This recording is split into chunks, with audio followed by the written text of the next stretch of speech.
Hello, Awaken family. My name is Brian Haugstead. Today we are continuing our study of the books of Kings, and we're going over chapters 14 through 17. This is a really confusing section because this is leading to the fall of the northern kingdoms, and the author runs through 14 kings in a rapid succession in this part, and he doesn't give us much clarity as to who is where and what's really happening with them. I'm going to try to make that a little more clear as I run through. So in our last study, we learned about Joash, the boy king of Judah. And this is where we're leaving the southern kingdoms. The period that we're about to cover is from 796 to 722 BC approximately. So Joash, he leaves the throne of Judah, the southern kingdoms, to his son Amaziah. And Amaziah, we're told at first he does what's right in the eyes of the Lord. But he has some military successes, and he becomes kind of arrogant, at least in my reading and my estimation. And in the northern tribes, while he is in reign, Jehoahaz and Jehoash come into reign. So Jehoash second, Jehoash is the primary king while Amaziah is in reign. And Amaziah has had these few military successes, and he desperately wants these two kingdoms of Israel and Judah to engage in civil war. And he keeps trying to battle Jehoash. And Jehoash is telling him, no, we don't want to fight. Let's not do this. And eventually, Amaziah just attacks him with the southern tribes, and the northern tribes wipe him out. They just completely destroy them. I mean, it's kind of a numbers game. When God's not on your side, there's 10 northern tribes, 2 southern tribes. And Amaziah is taken into custody in the northern kingdoms. And after Amaziah is taken into custody, Azariah becomes king. Azariah is better known by the name Uzziah. And Uzziah, he just brings Judah into a period of rapid decline.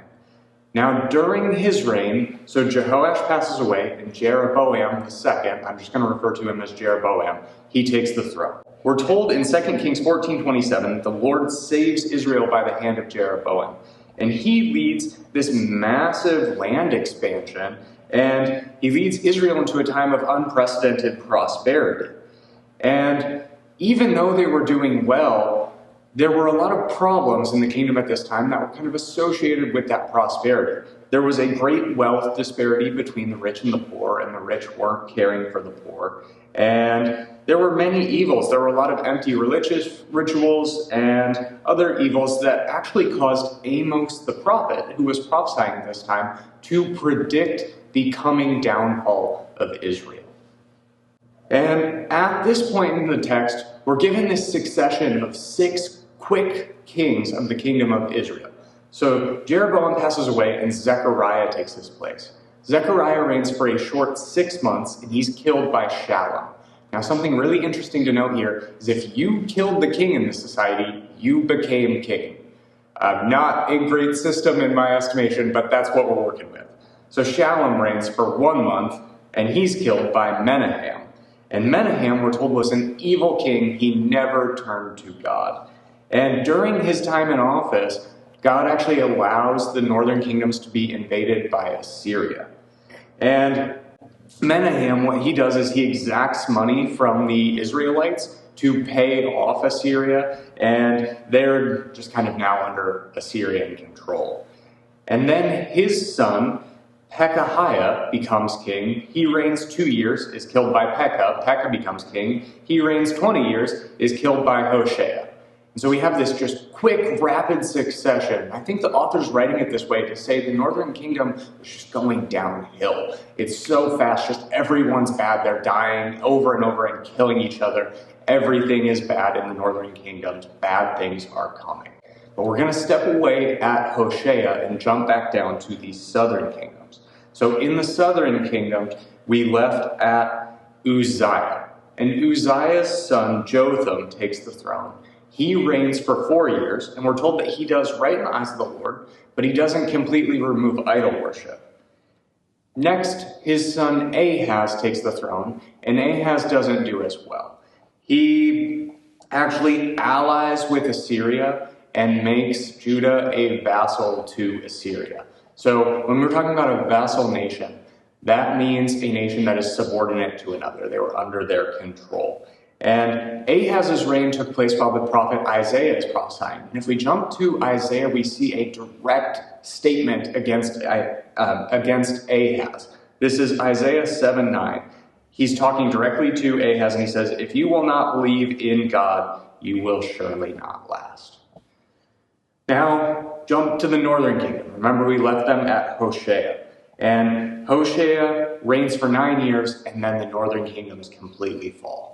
This is the fall we've been building to. This is the complete destruction of the northern kingdoms. They are taken away into exile in Assyria. And we're told why this happened. We see a summary of this in 2 Kings 17, 7 through 27. We're told that they feared other gods, that they walked in the customs of other nations, that they set up idols, that they worshipped molten images, that they bowed to Baal, and that they sold themselves to do all kinds of evil. And this is why we're told that the northern tribes fall. Now, something important to note culturally here is that in these kingdoms, they recognize spiritual battles happening while earthly battles happen. So when Assyria conquered the northern kingdoms, they believed their God, which was Ashur, was now superior to Yahweh. If the gods were fighting, the God of that kingdom was considered to have won. And they started acting on this. They started acting as if Ashur was greater than Yahweh.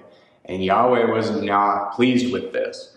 And in 2 Kings 17:26, God actually responds directly, and he sends lions into the land to attack the Assyrians. And the Assyrians realize your God can literally control nature.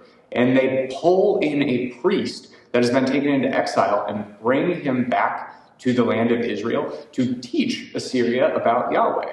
You know, this was pretty good. They were trying to make an effort, but they never really turned to Yahweh. They kept worshiping their gods. They kept doing the things that they were doing. It was more just trying to appease Yahweh than actually turn to him. Now, 2 Kings 17:19, we're told that Judah doesn't keep God's commandment either, but they're all that's left in God's eyes. And God gives this really hopeful message to Judah, and this is in chapter 17, sections 35 through 41. He says, "I am the God that brought you out of Egypt." He reminds them of the mass exodus from their slavery before. And he says, you just watched the northern tribes fall, but you don't have to fall. If you turn and follow me, I will deliver you from your enemies. So if Judah will turn back to the God that has saved them from their enemies in the past, he will deliver them. And that's where we end.